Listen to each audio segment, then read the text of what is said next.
सज्जनों, मेरी आत्मदर्शन पथ पुस्तक का एक अनमोल सूत्र है कि क्रोध से बढ़कर कोई दुश्मन नहीं, क्योंकि क्रोधी आदमी अपने आप को हिटर बना देता है और हिटर तो बेचारा खुद जलता है, जलने के बाद दूसरे को जलाता है। इसे उससे बचें। और क्रोध क्यों पैदा होता है, पैदा हो जाए तो हमें तत्काल क्या समाधान करना चाहिए, कैसे बचना चाहिए ताकि ये विनाश नहीं कर सके, और जीवन से ही क्रोध को कैसे मिटाया जा सकता है, इसके लिए क्या कहती है श्रीमद् भागवत गीता, वेद शास्त्र, संत आदि, ये इस वीडियो में चर्चा की। आप ध्यान से सुनने का प्रयास करें। भगवान ने कहा, हे पार्थ, आम आदमी, एक साधारण आदमी संसार के जो परिवर्तनशील पदार्थ हैं, प्रतिपल बदल रहे हैं, अस्थायी हैं, उनमें स्थायी सुख ढूंढता है। इसलिए विषयों का चिंतन करता है, विषयों का ध्यान करता है। विषयों का ध्यान करने से उसमें आसक्ति पैदा होती है, और आसक्ति पैदा होने से उसमें काम जागृत हो जाता है, उसको कामना जागृत हो जाती है, उसको प्राप्त करने के लिए लालसा पैदा हो जाती है, और कामना से फिर अत्यधिक काम बढ़ जाता है तो लोभ में बदल जाता है, लोभ फिर मोह में बदल जाता है, मोह आसक्ति में बदल जाता है।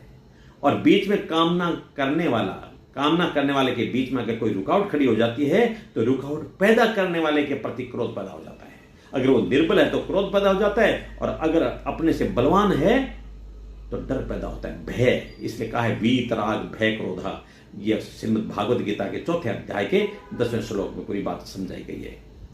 लेकिन जैसे ही क्रोध पैदा हुआ तो उस विषय के प्रति मोह और अधिक बढ़ने लग जाता है, और मोह अधिक बढ़ने से सोचने की शक्ति भटक जाती है, और सोचने की शक्ति भटकने से बुद्धि का नाश होता है, और बुद्धि का नाश होने से मनुष्य का सर्वनाश होता है। क्योंकि जिस ओर क्रोध निकलता है, क्रोध का तूफान निकलता है, पीछे उजाड़ छोड़ के जाता है। पूरी संसार में दृष्टि घुमा करके देख लो।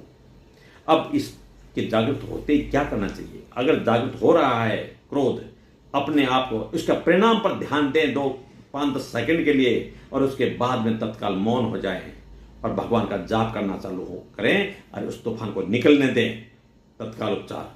अब इसको अगर जीवन से ही समाप्त करना चाहते हैं तो अध्यात्म के चिंतन में उतरना पड़ेगा। वासुदेव सर्वम, जैसे भक्ति योग में कहा है कि संसार में सब भगवान ही है, तो भगवान ही है तो शुभ कर्म करवाने वाला भी भगवान है, और अशुभ कर्म करवाने वाला भी भगवान ही है, और उसमें भगवान सबके अंदर रूप में भगवान देखें, भगवान ही रोल अदा कर रहा है। हमारे ही कर्मों का हिसाब किताब शुभ और अशुभ के रूप में है। शुभ कर्म है तो पुण्य खत्म हो रहा है, अशुभ कर्म है तो पाप कर्म खत्म हो रहा है, लेकिन सबके अंदर खत्म करवाने वाला माध्यम भगवान ही है। उसको प्रणाम करना चाहिए। अगर ये भावना आ गई तो किसी के प्रति कोई क्रोध पैदा कभी होगा ही